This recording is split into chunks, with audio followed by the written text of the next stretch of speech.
एक और सर्वे आया, बीजेपी की नींद उड़ाया, कांग्रेस की सरकार बनाया और केसीआर के होश उड़ाया। ये सर्वे आया है तेलंगाना पर, जहां इसी साल विधानसभा के चुनाव होने हैं और विधानसभा चुनाव से पहले जो तेलंगाना पर सर्वे आया है उसने भारतीय जनता पार्टी की नींद उड़ा दी है और इसके साथ ही कांग्रेस की सरकार बनने की संभावना जताई जा रही है। नए सर्वे में अनुमान है कि इस बार तेलंगाना में पहली बार कांग्रेस की सरकार बन सकती है और अगर ऐसा होता है तो राज्य के गठन के बाद से ऐसा पहली बार होगा कि तेलंगाना में कांग्रेस की सरकार बनेगी, क्योंकि जब से तेलंगाना बना है तब से केसीआर ही वहां के मुख्यमंत्री हैं। और अगर अब ऐसा होता है तो 2023 के विधानसभा चुनाव में सत्ता जो है वो परिवर्तित हो जाएगी और केसीआर को सत्ता से हाथ धोना पड़ेगा और कांग्रेस की सरकार बनने की संभावना जताई जा रही है। चलिए अब आपको आंकड़ों के जरिए समझा देते हैं कि आखिर जो सर्वे आया है उसमें किस पार्टी को कितनी सीटें मिलने का अनुमान है और जो बहुमत का आंकड़ा है उसको कौन सी पार्टी पार कर रही है। चलिए आपको आंकड़ों के जरिए समझा देते हैं। तो ये जो सर्वे आया है वो लोक पोल का सर्वे आया है, जहां तेलंगाना में इस साल के अंत में विधानसभा के चुनाव हैं, उससे पहले ये सर्वे आया है। तेलंगाना में विधानसभा की कुल 119 सीटें हैं, जो बहुमत का जादुई आंकड़ा है वो 60 सीटों का है। तो चलिए अब आपको बता देते हैं कि जो सर्वे आया है 2023 के विधानसभा चुनाव को लेकर के, केसीआर की जो पार्टी है बीआरएस भारत राष्ट्र समिति उसको 45 से 51 सीटें मिलने का अनुमान है, जबकि कांग्रेस के खाते में 61 से लेकर के 67 सीटें जाने का अनुमान है। यानी बहुमत से कांग्रेस जो है वो आगे दिख रही है। अगर कांग्रेस को मिनिमम जो सर्वे आया है मिनिमम भी अगर उसको 61 सीटें मिलती हैं तो कांग्रेस बहुमत को पार कर जाएगी और कांग्रेस की राज्य में सरकार बन जाएगी। अगर उसको 67 सीटें मिलती हैं तो बहुमत से यह आंकड़ा थोड़ा ज्यादा बढ़ जाएगा। जबकि ओवैसी की पार्टी को तेलंगाना में 6 से 8 सीटों पर जीत मिलने की संभावना है।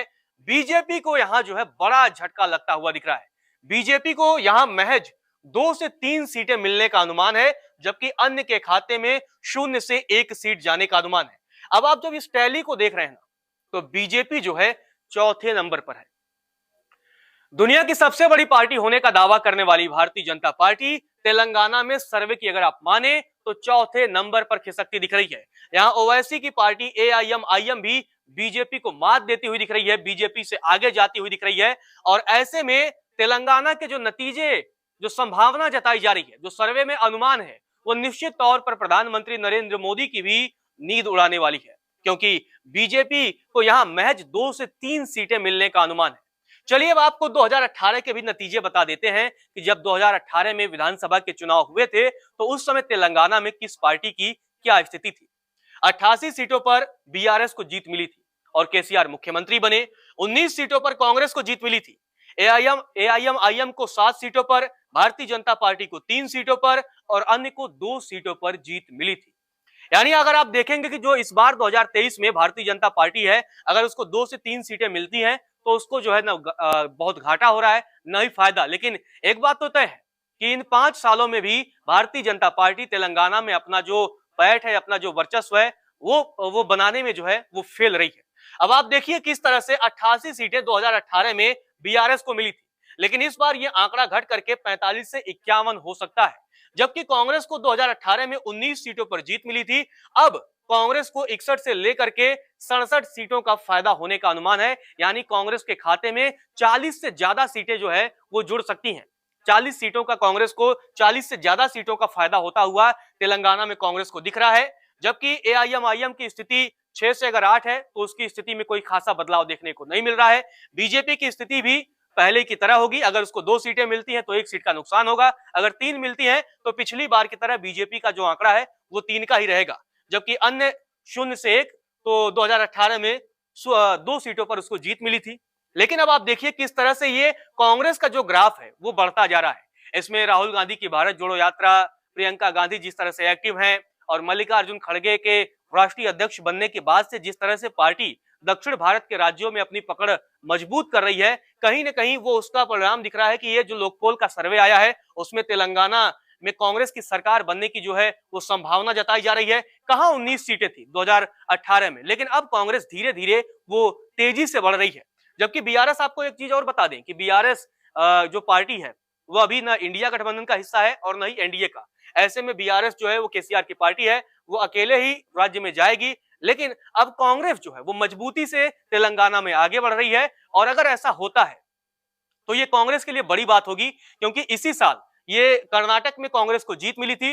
अब अगर तेलंगाना में कांग्रेस की सरकार बनती है तो इस साल दूसरा ऐसा दक्षिण भारतीय राज्य होगा जहां कांग्रेस की सरकार बन जाएगी, क्योंकि कर्नाटक के विधानसभा चुनाव में भी कांग्रेस ने बड़ी मजबूती से वापसी की थी और बीजेपी को शिकस्त दी थी। लेकिन अब तेलंगाना में कांग्रेस जो है वो बड़ी खबर तेलंगाना से कांग्रेस के लिए निकल कर आ रही है, जहां कांग्रेस की सरकार बनने की संभावना जताई जा रही है। चलिए अब वोट शेयर की भी बात कर लेते हैं कि आखिर किस पार्टी को कितने वोट मिलने का अनुमान है और 2018 की स्थिति क्या थी। आपको बता दें, बीआरएस को 39 से 42% वोट मिलने की अनुमान जताया गया है लोक पोल के सर्वे में। कांग्रेस के खाते में 41 से लेकर के 44% वोट का अनुमान है। एआईएमआईएम के 3 से 4% वोट का अनुमान है। बीजेपी के खाते में 10 से 12% वोट जाने की संभावना है। अन्य के खाते में 3 से 5% वोट जाने की संभावना है। अब आपको 2018 में भी बता देते हैं कि 2018 में जब विधानसभा के चुनाव हुए थे तो किस पार्टी को कितना वोट मिला था। 2018 में बीआरएस के खाते में 46.87%, कांग्रेस के खाते में 28.43%, एआईएमआईएम के 2.7%, बीजेपी के खाते में 6.98% और अन्य के खाते में 15.02%।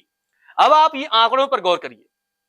2018 में बीआरएस को 46.87% वोट मिला था और इस बार बीआरएस के वोट शेयर में गिरावट देखने को मिल रही है। 39 से 42% ही बीआरएस का वोट जो है वो कम होकर के रह जाएगा। कांग्रेस को या कि कितना बड़ा फायदा होता हुआ दिख रहा है। 28.43% वोट जो है वो 2018 के विधानसभा चुनाव में कांग्रेस को तेलंगाना में मिला था। अब ये आंकड़ा 41 से 44 हो सकता है, यानी तकरीबन जो है आप 13% से ज्यादा वोट शेयर जो है वो तेलंगाना में कांग्रेस का बढ़ता हुआ दिख रहा है, इंक्रीज करता हुआ दिख रहा है। जबकि एआईएमआईएम का जो है वोट शेयर भी थोड़ी बढ़ोतरी देखने को मिलेगी। पिछली बार 2.7% वोट मिले थे, इस बार ये 3 से 4% हो सकता है। जबकि भारतीय जनता पार्टी के भी वोट शेयर में आपको बढ़ोतरी देखने को मिलेगी, जहां पिछली बार तकरीबन 7% यानी 6.98% वोट शेयर बीजेपी का था, इस बार ये वोट शेयर 10 से 12% हो जाएगा, यानी 3 से 5% वोट शेयर जो है वो बीजेपी के भी इजाफा हो सकता है। और साथ साथ अन्य पिछली बार अन्य उम्मीदवारों को जो है वो ज्यादा वोट मिले थे, 15.02%, उनमें गिरावट देखने को मिलेगी। और यही जो अन्य का वोट है वो बीजेपी, कांग्रेस और अन्य पार्टियों को शिफ्ट होता हुआ दिख रहा है। लेकिन ये जो सर्वे है, ये सर्वे निश्चित तौर पर जहां एक तरफ प्रधानमंत्री नरेंद्र मोदी की कोशिश है कि तेलंगाना में सरकार बनाई जाए, दक्षिण भारतीय राज्य जिस तरह से कर्नाटक बीजेपी के हाथ से खिसका है, उसको किसी न किसी एक राज्य के बहाने जो है वो अपनी पैठ को मजबूत की जाए। लेकिन ये तेलंगाना का जो सर्वे आया है, निश्चित तौर पर भारतीय जनता पार्टी के लिए ये अच्छी खबर लेकर नहीं आया है, जबकि कांग्रेस के लिए बड़ी खबर लेके आया है। और कांग्रेस जो है वो तेलंगाना में सरकार बनाती हुई दिख रही है। और अगर ऐसा होता है तो निश्चित तौर पर दक्षिण भारत के एक और राज्य में कांग्रेस का खाता खुल जाएगा, कांग्रेस की सरकार बन जाएगी।